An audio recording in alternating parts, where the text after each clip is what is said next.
Welcome to Moonlit Inc. BL. Let the story begin.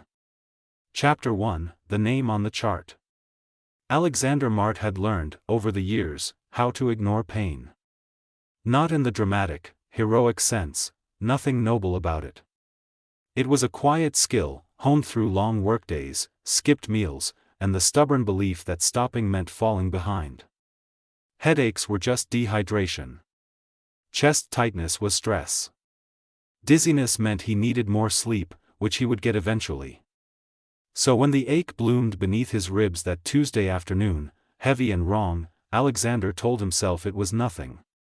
He was halfway through organizing inventory at the small architectural firm where he worked, fluorescent lights humming softly overhead, when the room tilted. The lines on the blueprint in front of him warped, bending like heat rising off asphalt. "Alex?" His co-worker Mina looked up from her desk. "You okay?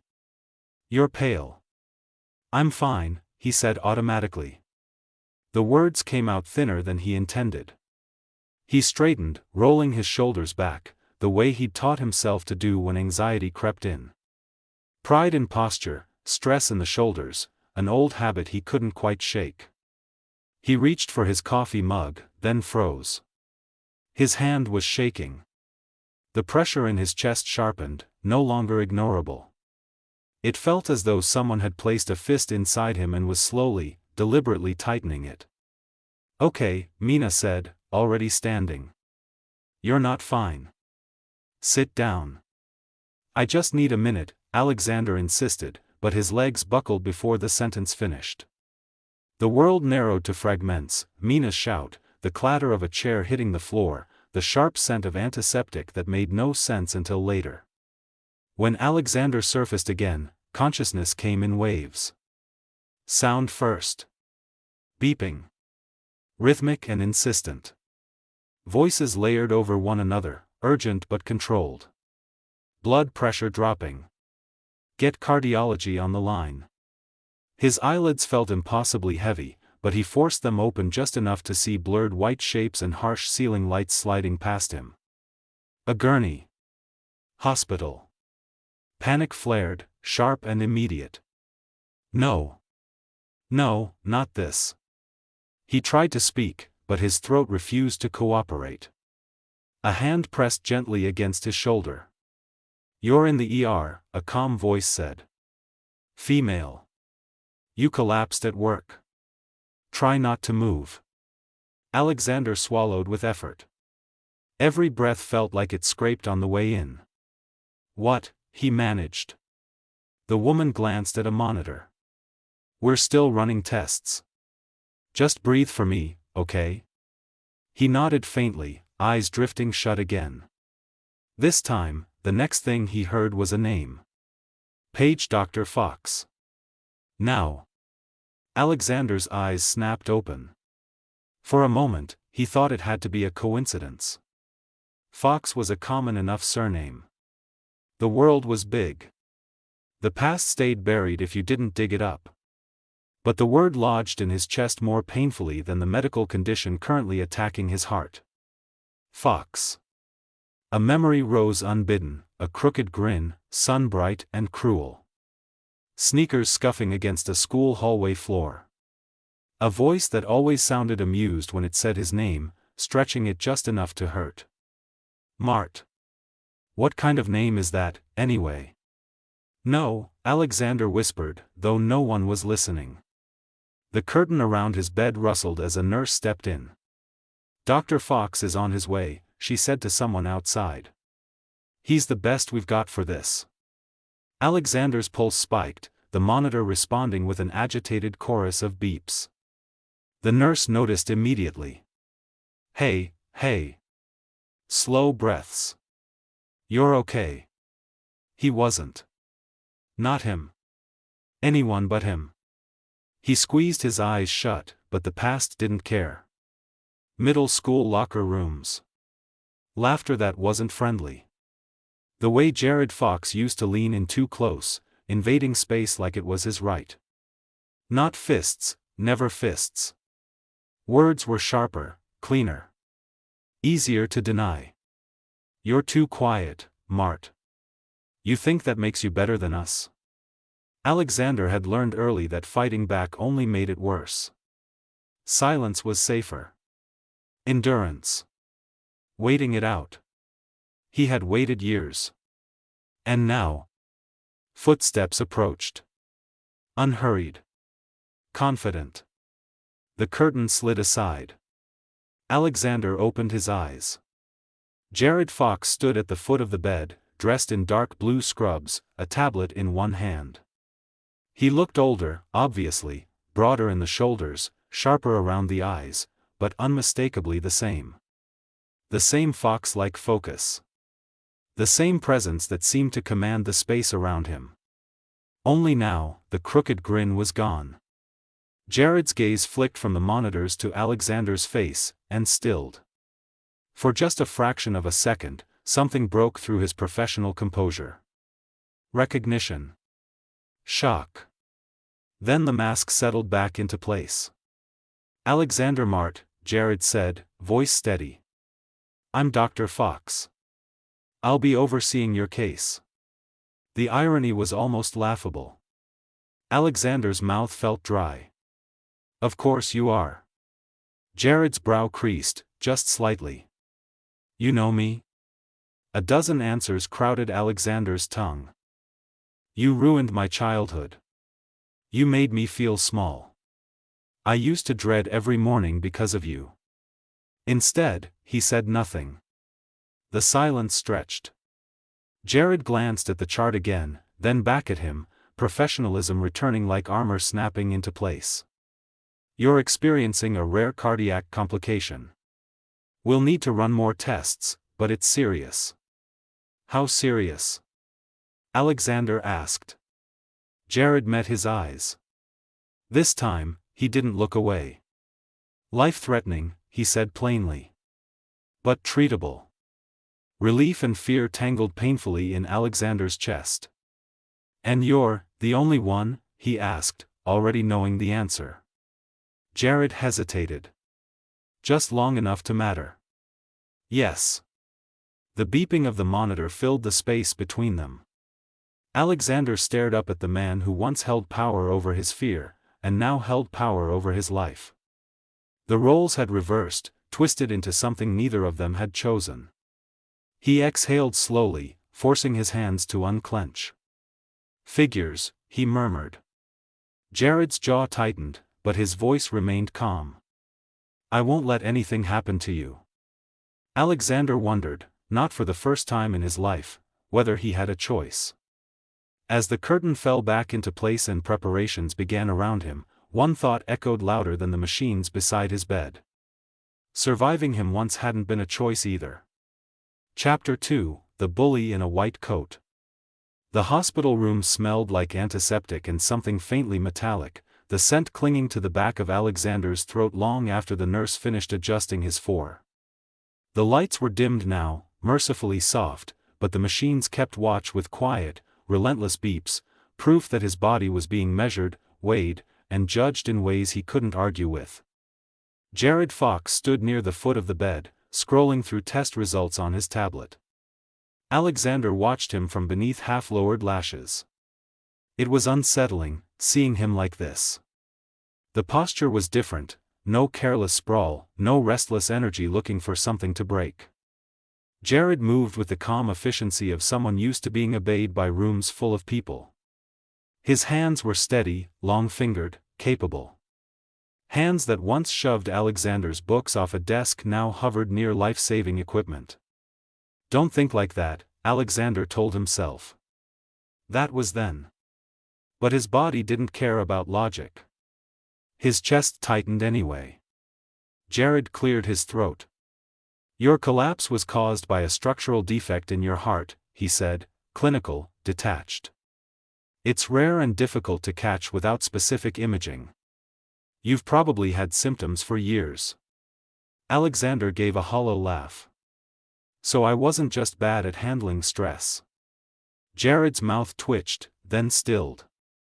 No. You weren't. There was something in his tone, careful, almost regretful, that made Alexander's fingers curl into the thin hospital blanket.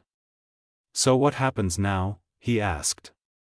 Jared turned the tablet so Alexander could see.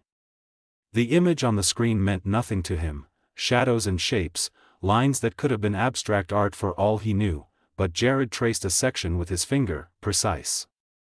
"This area here is compromised," he explained. "Medication will stabilize you temporarily, but surgery is the only long-term solution." Alexander swallowed. Surgery. The word landed heavily, dragging fear in its wake. "And if I don't?" he asked quietly. Jared didn't hesitate. "Then you risk another collapse. Next time, you might not wake up." The blunt honesty hurt, but Alexander appreciated it more than false comfort. He stared at the ceiling, counting his breaths. Somewhere down the hall, a monitor alarm chimed and was quickly silenced. "I want a different surgeon," he said finally. Jared froze. The room seemed to hold its breath. "I understand why you'd ask," Jared said after a moment, voice measured. "But given the complexity of your condition, transferring you would waste time you don't have. I specialize in this procedure. I've performed it successfully more times than anyone else in this hospital." Alexander laughed again, sharper this time. "Of course you have." Jared looked up at him then, really looked, as if seeing the tightness around Alexander's eyes, the tension coiled in his frame. "This isn't about ego," he said. "It's about your survival." "Funny," Alexander muttered. "It used to be about ego." The words slipped out before he could stop them. Jared flinched. It was subtle, barely more than a tightening of his jaw, but Alexander saw it. For the first time since waking up, something like control fluttered weakly in his chest. "You remember," Jared said softly. "How could I not?" Alexander shot back. "You made sure of that." Silence settled between them, thick and uncomfortable. Jared exhaled slowly, setting the tablet down on the counter. "I was young," he began, then stopped himself. "No. That's not an excuse." Alexander's heart thudded painfully, not from his condition, but from the way Jared's voice had shifted, stripped of authority, leaving something raw behind. "I don't expect anything from you," Jared continued. "Not forgiveness. Not trust. But I need you to understand this: whatever I was back then, I am not that person now." Alexander turned his head to look at him fully. The boy from his memories had been loud, careless with cruelty. The man in front of him stood with squared shoulders and tired eyes, burdened by something heavier than pride. "People always say that," Alexander said. "Right before they hurt you again." Jared nodded once, accepting the blow. "Then judge me by what I do next." A nurse knocked lightly and stepped in, holding a clipboard. "We'll need the patient's consent once you've explained the procedure, Dr. Fox." Consent. The word echoed ominously in Alexander's mind. Jared picked up the clipboard but didn't hand it over. "Take your time," he said instead. "No one's forcing you to decide this second." The nurse raised an eyebrow but didn't argue. She stepped back out, leaving them alone again. Alexander closed his eyes. He thought of the life he'd built, quiet, carefully structured, deliberately small. No risks. No unnecessary attention. A life shaped by avoidance rather than ambition. And now, here he was, heart failing, future uncertain, faced with a choice that wasn't really a choice at all. When he opened his eyes, Jared was still there. Waiting. "Do you swear," Alexander said slowly, "that you'll treat me like any other patient?" Jared didn't smile. Didn't joke. "I swear," he said. "And more than that, I will treat you like someone I owe." Alexander studied him for a long moment. Then, with a shaky breath, he nodded. "Fine," he said. "Save my life." Jared handed him the clipboard. Their fingers brushed as Alexander took it. The contact was brief, accidental, and somehow heavier than anything else that had happened that day. As Alexander signed his name, he wondered which frightened him more, the surgery ahead, or the truth settling quietly in his chest. That trusting Jared Fox might be the hardest thing he would ever do. Chapter 3, Consent. The pen felt heavier than it should have. Alexander stared at the black line of his own signature at the bottom of the consent form, the letters uneven, betraying the tremor in his hand. Once ink met paper, there was no undoing it. No erasing the fact that he had just given permission, legally, willingly, for Jared Fox to cut him open. He set the pen down carefully, as though sudden movement might crack something fragile inside him. Jared took the clipboard without comment. His fingers were warm. Steady. The same hands Alexander would soon entrust with his heart. "Thank you," Jared said, quietly. The nurse reappeared, efficient and cheerful in a way that felt almost inappropriate given the gravity of what had just happened. She checked Alexander's wristband, adjusted his 4 rate, and explained what would happen next in a voice practice to soothe. "You'll be moved to pre-op shortly," she said. "Try to rest." Rest. Alexander nearly laughed. When she left, the room fell into a strange stillness. The beeping machine softened, lights dimmed further. Somewhere down the hall, a cart rattled past. Jared remained. Alexander hadn't expected that. "I thought you'd leave," Alexander said, eyes fixed on the ceiling. Jared leaned back against the counter, folding his arms loosely. "I wanted to make sure you were okay." "That's your job," Alexander replied, though there was less bite in it now. "Yes," Jared agreed. "But it's also more than that." Alexander's chest tightened. "You don't get to decide that." Jared nodded. "You're right." The silence stretched again, but this time it felt different. Less like a standoff. More like two people standing on opposite sides of a fault line, aware that one wrong step could make everything collapse. "You recognized me immediately," Alexander said at last. Jared's gaze dropped to the floor. "I did." "How?" Jared exhaled slowly. "You used to tuck your chin in when you were nervous," he said. "You did it just now when I mentioned surgery." Alexander stiffened. "I'm not proud of how closely I remember," Jared added quickly. "But some things don't leave you." "That's ironic," Alexander said. "I spent years trying to forget you." "I know," Jared said. The certainty in his voice made Alexander look at him sharply. "I knew," Jared repeated, meeting his eyes. "Because I tried to forget myself too." Jared pushed off the counter and took a cautious step closer, not invading space, not like before. He stopped a respectful distance away. "I owe you an apology," he said. Alexander's breath caught. "I was cruel," Jared continued. "I was insecure, and I took it out on you because you were quiet and brilliant and didn't fight back. That doesn't make it better. It makes it worse." Alexander's hands curled in the sheets. His pulse monitor spiked. "You don't get to rewrite it," Alexander said hoarsely. "You don't get to make it sound understandable." "I'm not trying to," Jared said. "I'm trying to own it." The words landed harder than any insult from the past. Alexander swallowed. Memories rose unbidden, eating lunch alone in the library, the way his stomach used to knot when footsteps approached from behind. "Do you have any idea," he whispered, "how long it took me to stop flinching when people laughed?" Jared's jaw tightened, eyes darkening with something like pain. "Yes," he said. "Because I flinch when I think about you." The confession hung between them, fragile and dangerous. Alexander laughed weakly. "That's supposed to make me feel better?" "No," Jared said softly. "It's just the truth." The door opened quietly, and a transport orderly stepped in. "Mr. Mart? We're ready to move you to pre-op."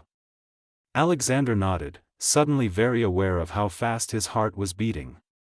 As they adjusted the bed and began to wheel him out, Jared walked alongside him.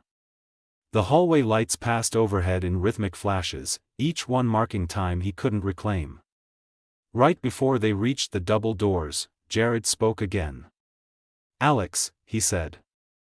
The name startled him. It had been so long since anyone said it like that, without mockery. "If at any point you want me to step away," Jared continued, "I will. I'll find someone else. Even if it costs me." Alexander turned his head slightly to look at him. For a moment, he saw not the surgeon, not the bully, but a man standing on the edge of something irreversible, waiting for judgment. Alexander hesitated. Then, slowly, he shook his head. "No," he said. "You don't get to run from this either." Something like relief crossed Jared's face, quickly masked. They reached pre-op. The doors swung open, bright and sterile and terrifying. As the staff prepared him, cold antiseptic on his skin, electrodes placed with efficient hands, Alexander's courage wavered. Jared stood at his side, gloved now, masked half-raised but not yet covering his mouth. "You're doing great," Jared said. Alexander huffed a shaky breath. "If I die, I'm haunting you." Jared's eyes crinkled faintly. "Fair." The anesthesiologist leaned over him. "Count back from 10. Alexander's vision blurred as the medication flowed in. 10, 9. His gaze found Jared's eyes one last time. "Don't mess this up," Alexander murmured. Jared's voice was the last thing he heard.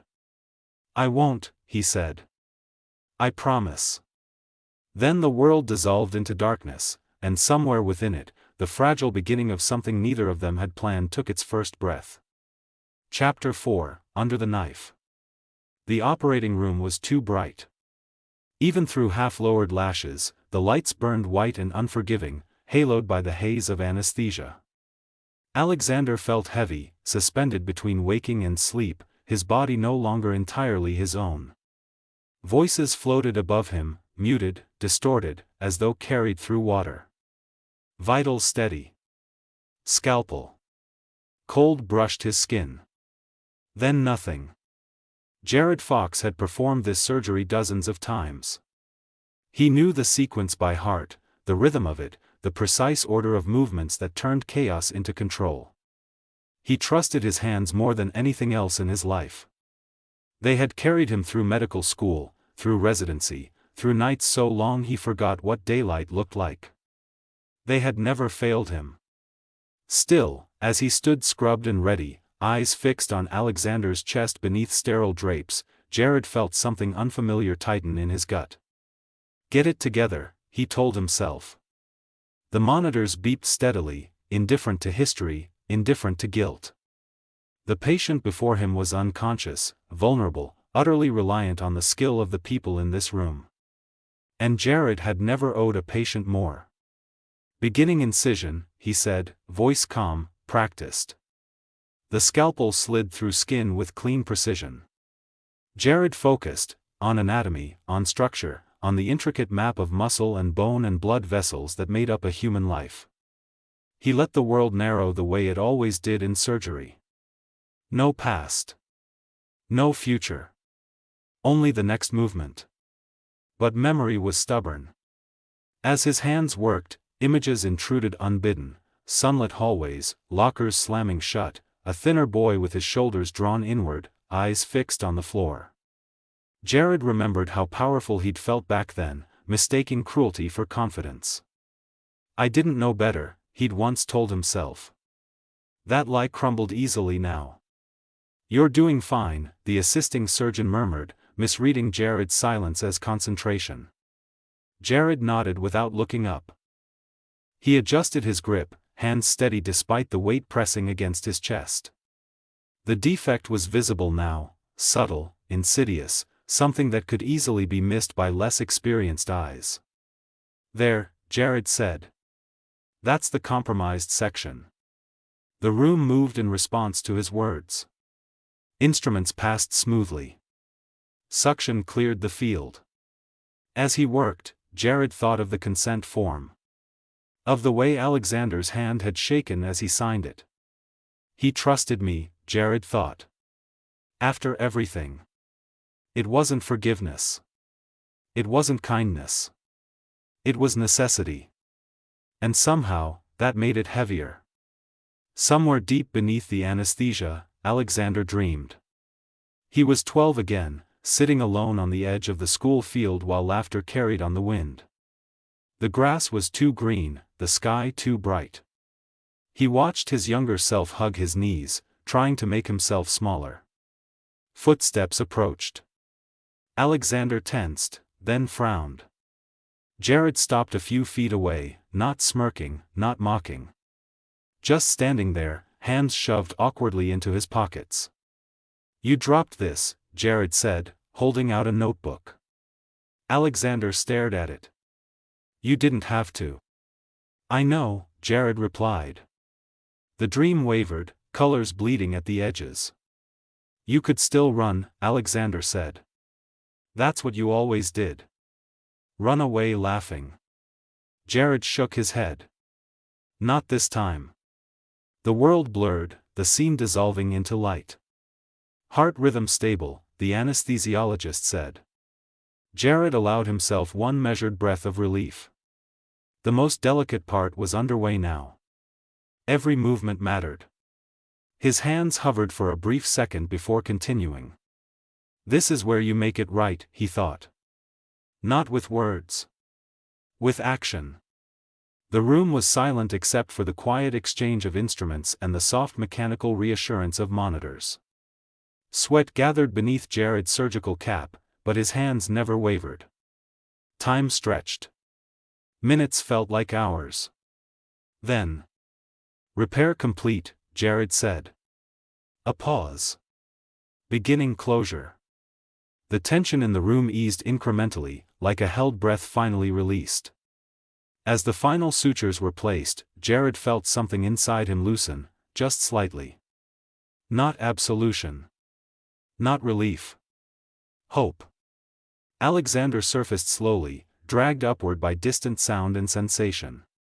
His chest ached, deep and heavy, but the crushing pressure was gone. He groaned faintly.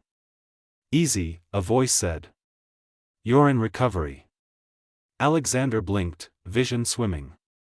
The world was softer here, dim lights, hushed voices, the steady reassurance of machines. He turned his head weakly. Jared stood nearby, mask off now, scrubs marked faintly with the evidence of long hours. He looked exhausted. Pale. Human. "You made it," Jared said quietly. Alexander swallowed. "You sound surprised." Jared huffed a breath that might have been a laugh, or a release of tension. "Not surprised," he said. "Grateful." Alexander's eyelids fluttered. "Did it work?" "Yes," Jared answered immediately. "The surgery was a success." The word settled over Alexander like a blanket. "Good," he murmured. "Because if you'd killed me, I'd never let you live it down." Jared smiled then, small, restrained, but real. "I know," he said. "That was excellent motivation." Alexander's gaze lingered on him, studying the lines of fatigue around his eyes, the careful distance he maintained. For the first time, Alexander realized something startling. Jared wasn't standing over him. He was standing with him. As sleep tugged Alexander under once more, a final thought drifted through his mind, quiet, tentative, dangerous in its hope. Maybe surviving him doesn't mean enduring anymore. And for Jared Fox, watching the steady rise and fall of Alexander's chest, the truth settled just as deeply. Saving his life was only the beginning. Chapter 5, Recovery Room Silence. Waking up hurt. Not sharply, not in one clean place, but everywhere, like his body had been taken apart and reassembled slightly wrong. Alexander surfaced slowly, consciousness dragging behind him like a heavy coat. The first thing he noticed was the ache in his chest, deep and insistent, a reminder that something fundamental had been touched. The second thing he noticed was the quiet. Not the absence of sound, machines still hummed and beeped softly, but a gentler kind of silence, the sort that didn't press in on him. Morning light filtered through partially drawn blinds, pale and cool, casting soft stripes across the hospital room. He was alone. For reasons he couldn't fully explain, that stung. "Don't be stupid," he told himself. "He's a surgeon. Not a vigil." A nurse came in not long after, cheerful and brisk, checking vitals and adjusting his medication. She smiled when she saw his eyes were open. "Welcome back," she said. "You gave us a scare." "Feels like I got hit by a truck," Alexander murmured. She laughed lightly. "That's normal. You did great. Dr. Fox will check on you later." The name still made something tighten in his chest, but not as violently as before. Later, Alexander echoed, unsure whether that brought relief or unease. Time blurred after that. Pain medication dulled the worst of the ache, leaving him floaty and slow. He dozed in fits, dreams fragmented and strange, echoes of hallways and bright operating lights tangled together. When he woke again, the room was dimmer. And Jared was there. He stood near the window, arms folded loosely, gaze fixed somewhere beyond the glass. Out of scrubs now, he wore a simple button-down and slacks, sleeves rolled to his forearms. Without the hospital armor, he looked younger. Less imposing. Alexander shifted, wincing. The movement caught Jared's attention. He turned instantly. "Hey," he said softly. "How are you feeling?" "Like I lost a fight with gravity," Alexander replied. Jared exhaled, some tension easing from his shoulders. "That's an improvement from earlier." Alexander studied him. Jared didn't come closer. He didn't hover. He stayed where he was, hands visible, posture open. Waiting. "Did you stay?" Alexander asked before he could stop himself. Jared hesitated. "I checked in between cases," he said honestly. "I didn't want to crowd you." The answer was careful. "Considerate." Alexander nodded slowly. "Thanks." The word felt strange on his tongue. Jared took a step closer, then stopped. "Is it okay if I sit?" Alexander gestured weakly to the chair beside the bed. "It's not going to bite you." Jared smiled faintly and sat, resting his forearms on his thighs. For a moment, neither of them spoke. Finally, Alexander broke the silence. "You really saved me." Jared's jaw tightened. "That was my responsibility." "It was also a choice," Alexander said. "You could have passed me off to someone else." Jared shook his head. "I wouldn't have." "Why?" Jared met his gaze, eyes steady. "Because I already walked away once." The words landed quietly, but their weight was undeniable. Alexander's fingers curled in the blanket. His heart monitor picked up speed. "I keep thinking," Alexander said, voice rough, "about how easy it was for you back then. You'd say something, everyone would laugh, and that was it. I'd go home and carry it. For years." Jared listened. He didn't interrupt. Didn't shift uncomfortably. "I learned how to disappear," Alexander continued. "How to be small. How to make sure no one noticed me enough to hurt me." Jared's throat bobbed as he swallowed. "I didn't know it followed you that long." "That's the thing," Alexander said. "You didn't need to know. You got to move on." "I didn't move on," Jared said quietly. "I buried it." "There's a difference." Alexander laughed softly, without humor. "Must have been nice. Being able to bury it." Jared nodded once. "It wasn't. But it was easier than facing you." The honesty surprised Alexander more than any apology could have. He shifted again, wincing.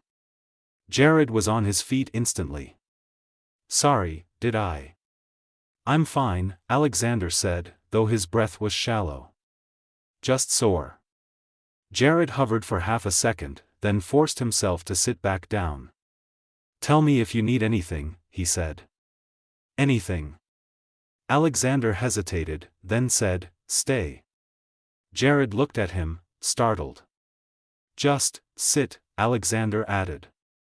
"You don't have to say anything." Jared sat.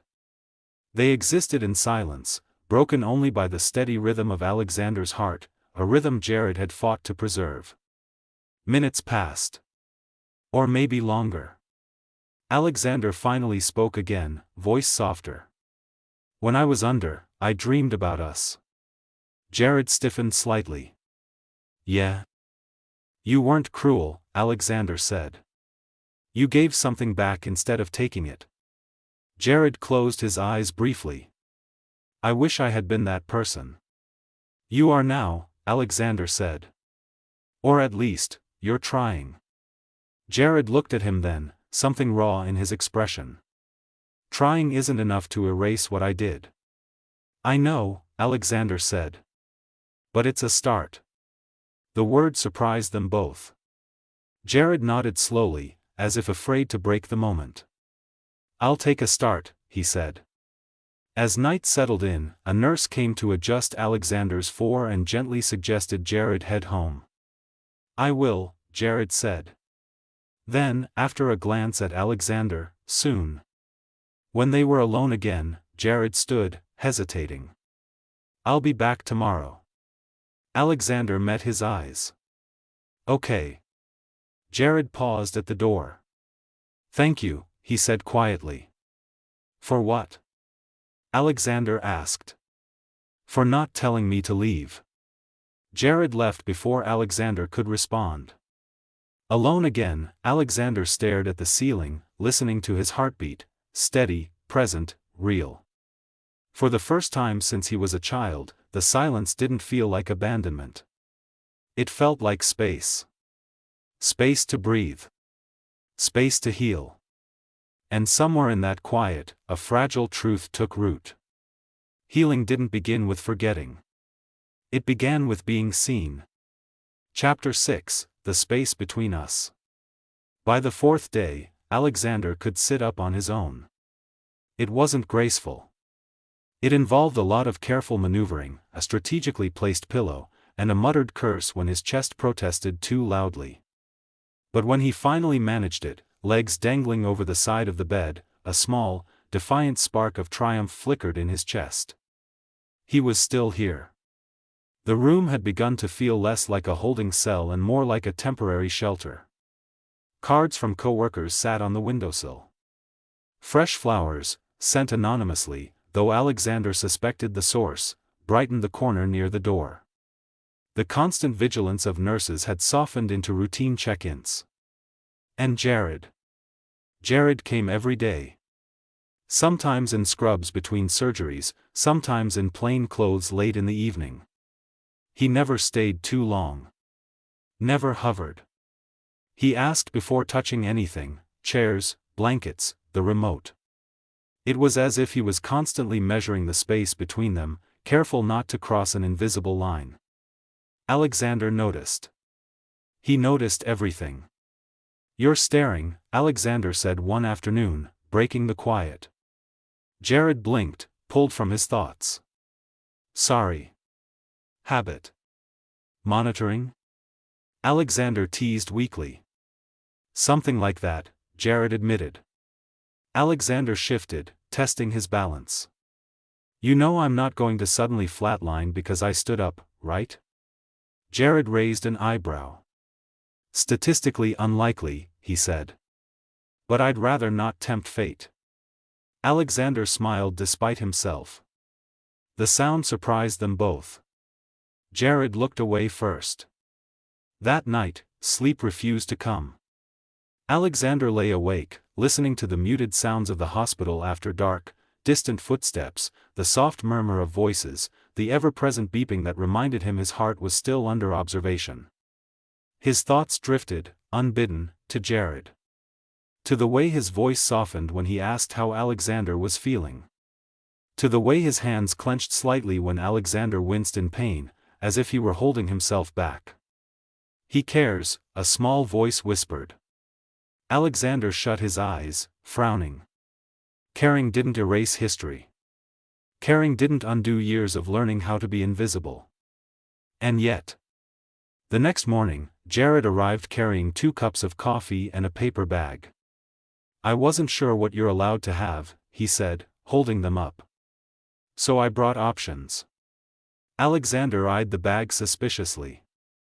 Is that bribery? Absolutely, Jared replied. I'm hoping it earns me forgiveness for cafeteria food. Alexander laughed, a real one this time. You might be a lost cause. They ate in companionable quiet. It felt normal. Disarming. Too easy. So, Alexander said eventually. Do you ever stop being a surgeon? Jared considered the question. I don't know how, he admitted. It's quieter in the OR. Everything makes sense there. What doesn't? Alexander asked gently. Jared hesitated, then said, people. Alexander snorted. You became a doctor to avoid people? Jared smiled faintly. I became a doctor to fix things I broke. The words lingered. Alexander's heart skipped, not painfully this time, but emotionally, like stepping off a curb you didn't see. You didn't break me, Alexander said before he could stop himself. Jared looked at him sharply.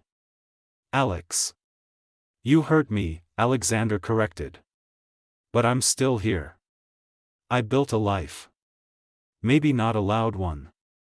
But it's mine.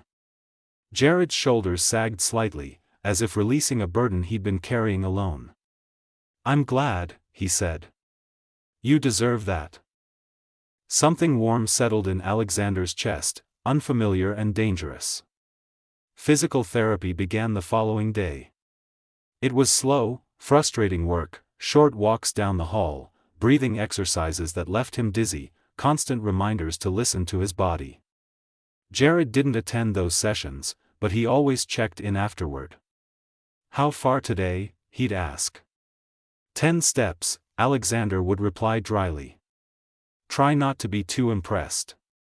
I am, Jared would say seriously. Recovery is hard.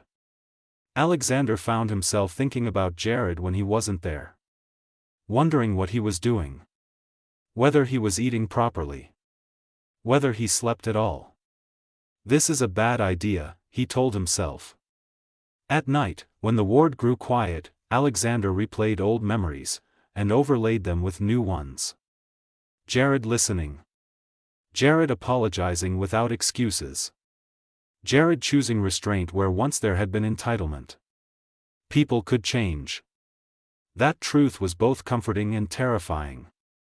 The day before Alexander was scheduled for discharge, Jared stayed later than usual. They sat in the half-light, city glow filtering in through the window. There's something I should tell you, Jared said. Alexander's stomach tightened. That's never a good sentence. Jared huffed softly.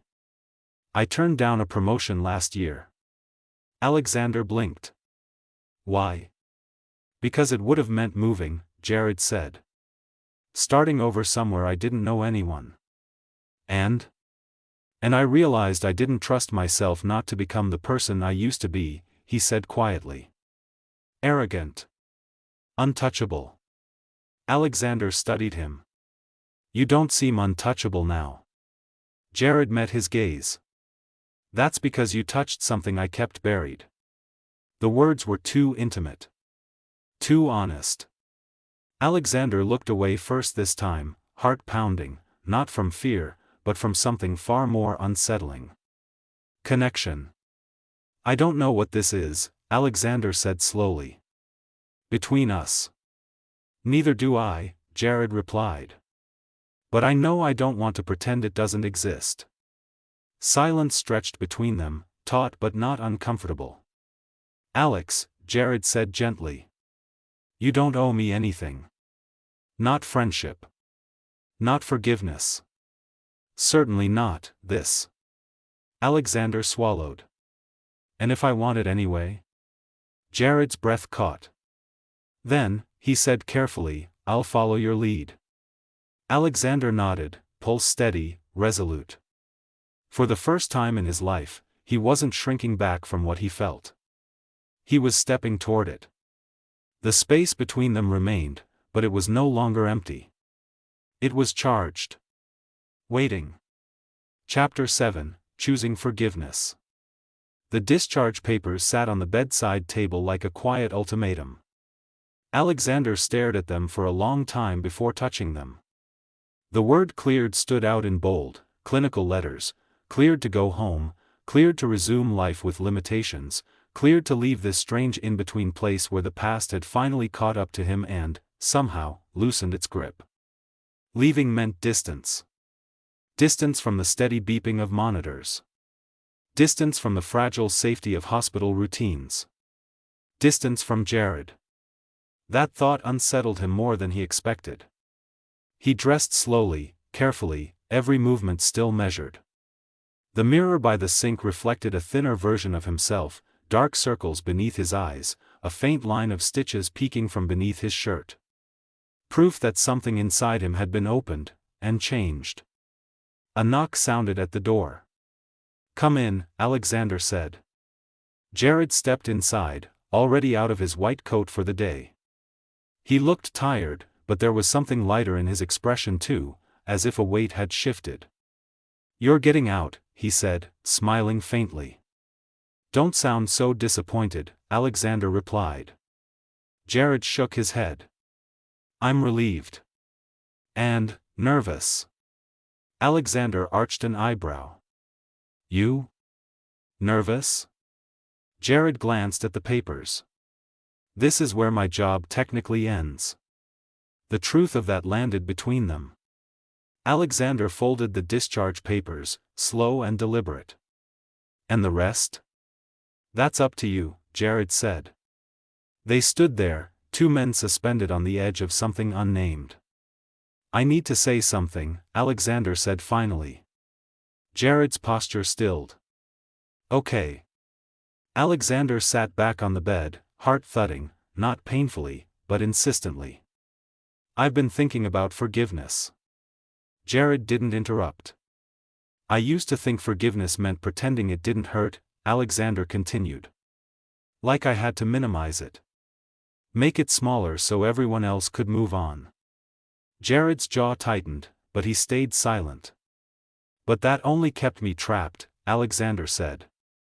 "Still reacting. Still shaped by what you did." He looked up then, meeting Jared's eyes squarely. "I don't forgive you because you saved my life," Alexander said. "And I don't forgive you because you apologized." Jared swallowed. "I forgive you," Alexander said, voice steady, "because I don't want you to have that kind of power over me anymore." The words echoed, firm and final.